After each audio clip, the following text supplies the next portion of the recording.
आणि सलाम महाराष्ट्रामध्ये आज आपल्याबरोबर आहेत गायिका विभावरी बांधवकर. त्या किराणा घराण्याच्या गायिका आहेत. त्यांनी संगीत अलंकाराचं शिक्षण घेतलंय आणि 1999 साली मानव संसाधन विकास मंत्रालयाकडून त्यांना ठुमरीसाठी फेलोशिप मिळाली होती. आणि त्यांनी लायब्ररी सायन्स मध्ये ही डिग्री घेतलेली आहे. गेली अनेक वर्ष त्या विक्रोळीच्या सेंट जोसेफ हायस्कूलमध्ये लायब्ररीयन म्हणून काम पाहतात आणि आतापर्यंत देशाच्या वेगवेगळ्या भागात त्यांचे कार्यक्रम झालेले आहेत. त्याचबरोबर आकाशवाणीवरही त्यांचे कार्यक्रम झालेले आहेत. 2005 मध्ये त्यांनी मानाच्या सवाई गंधर्व महोत्सवामध्ये गायन केलंय आणि याबद्दल आपण त्यांच्याशीच बोलूया. विभावरीताई, सलाम महाराष्ट्रामध्ये आपलं स्वागत आहे. तर पहिल्यांदा या कार्यक्रमाची सुरुवात आपण तुमच्या एखाद्या गाण्याने. जरूर जरूर. जय मंगल जय गणपती देव, जय मंगल जय गणपती देव. विद्यादाता विघ्नहरता, विद्यादाता विघ्नहरता, सकल सुखदा प्रेम वरदा, सकल सुखदा प्रेम वरदा. जय मंगल जय गणपती देव. नृत्य करत नीता संगीत वादन, नृत्य करत नीता संगीत वादन. माता पार्वती पिता महादेव, माता पार्वती पिता महादेव. जय मंगल जय गणपती देव, जय मंगल जय गणपती देव, गणपती देव, गणपती देव. क्या बात आहे. सलाम महाराष्ट्राची सुरुवात इतकी सुरेख झालेली आहे आणि आपण बघितलं सवाई गंधर्व महोत्सव सुरू झालाय. किराणा घराण्याचा आहे आणि तुम्हीही किराणा घराण्याच्या गायिका आहेत. अहिर भैरव रागातली बंदिश. बरोबर. एकंदर मग तुमचा किराणा घराण्याचा प्रवास कसा झाला, संगीताचा प्रवास कसा सुरू झाला? संगीताचा प्रवास म्हणजे माझ्या घरातच संगीताचा वारसा होताच. माझे आजोबा कीर्तनकार, त्याच्यानंतर वडील अतिशय सुरेल असे गायक होते की त्यांना म्हणजे फारसा रियाज नसला तरी ते जेव्हा असे गायला बसले की सूर लागायचा त्यांचा आणि अतिशय दमदार असं गायचे ते. अर्थात त्यांनी शिक्षण, संगीताचं शिक्षण असं काही घेतलं नव्हतं, ते उपजत होतं त्यांच्याकडे. तर मग त्यांनी नंतर माझ्यामध्ये त्यांना असं आढळलं की ही मुलगी गाऊ शकेल किंवा हिच्या गळ्यात सूर आहे, तर आपण हिला गाणं शिकवूया. तर त्यावेळेला आम्ही मुलुंडला राहत होतो आणि म्हणजे आजच्या जवळजवळ 40 वर्षापूर्वीची गोष्ट आहे. तर त्यावेळेला संगीत शिक्षक शोधण्यासाठी खूप प्रयास करायला लागले आणि मुलुंडच्या माझ्या पहिल्या ज्या गुरु श्रीमती शिरीष जोशी यांनी मला पहिले धडे शिकवले संगीतातले.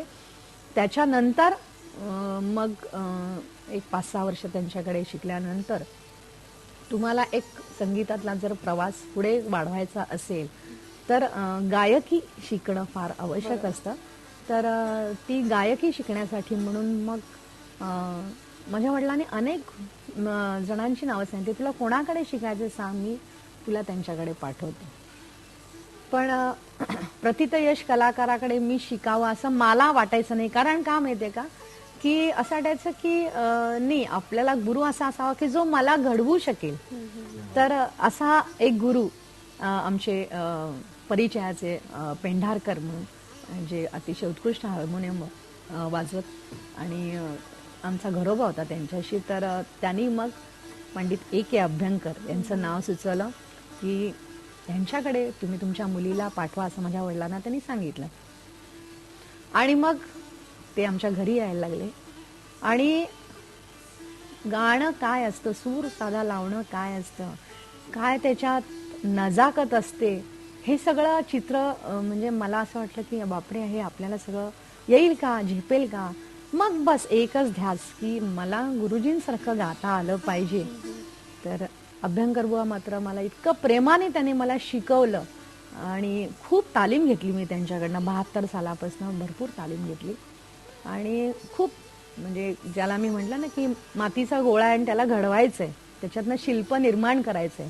पहिली 2-3 वर्ष तर म्हणजे माझं झगडणंच चालू होतं की कसं काय हे जमेल वगैरे, पण ध्यास होता मात्र.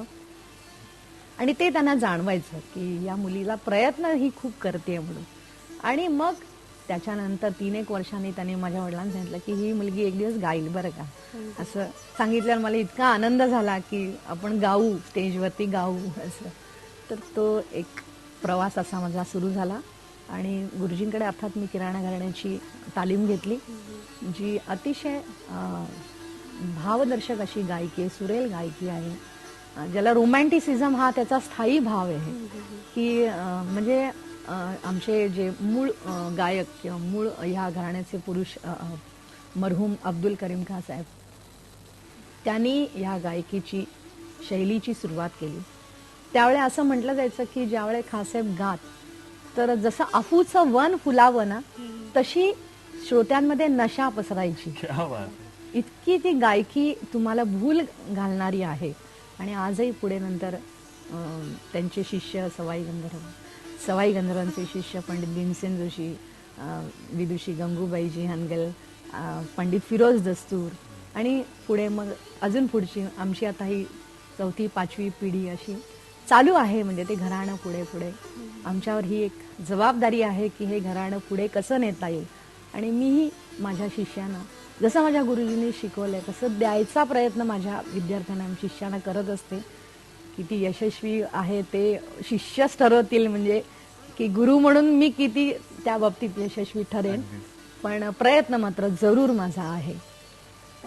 पण म्हणजे गुरुचं या सगळ्या प्रवासात एक महत्वाचं स्थान असतं की ज्यांच्याकडनं आपण घेतो, ज्यांच्यामुळे आपण हे सगळं घडतो. तर तुमच्या गाण्याच्या प्रवासात आतापर्यंत अशा कोणत्या गोष्टी की खूप महत्वाच्या आणि लक्षात राहिल्या की तुमच्या पहिल्यापासूनच्या प्रवासात की जेव्हा तुम्ही गाणं सुरू केलं तेव्हापासून मी जसं म्हटलं ना की तो एक ध्यास असतो.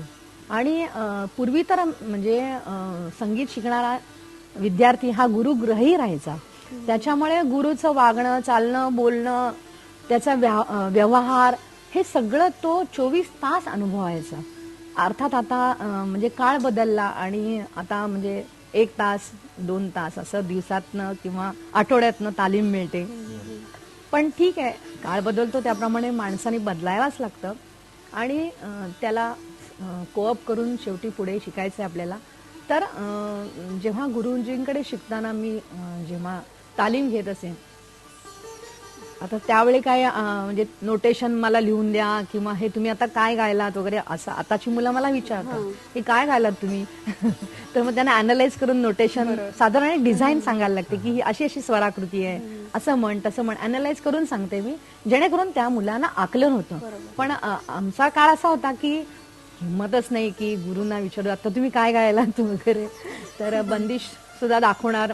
मग म्हणजे ती असं वाटायला टेप रेकॉर्डरचं काम आमचा मेंदू करायचं त्यावेळेला की हे आता मी जर नाही माझ्या मेंदूनी ग्रहण केलं तर मग हे निसटून जाईल आपल्या हातातनं, असं व्हायचं. त्याच्यामुळे प्रत्येक फ्रेज, प्रत्येक स्वराकृती शिकताना इतकं अलर्ट राहायला लागायचं की ते छापत जायचं म्हणजे मेंदूमध्ये. आणि मग त्याचं मनन चिंतन करणं. आणि नाही आलं तर म्हणजे आमचे गुरुजी कधी सांगायला तयार नाहीत असं नव्हतेच, ते काही त्यांना विचारा, प्रेमाने ते लगेच काय कसं आहे वगैरे.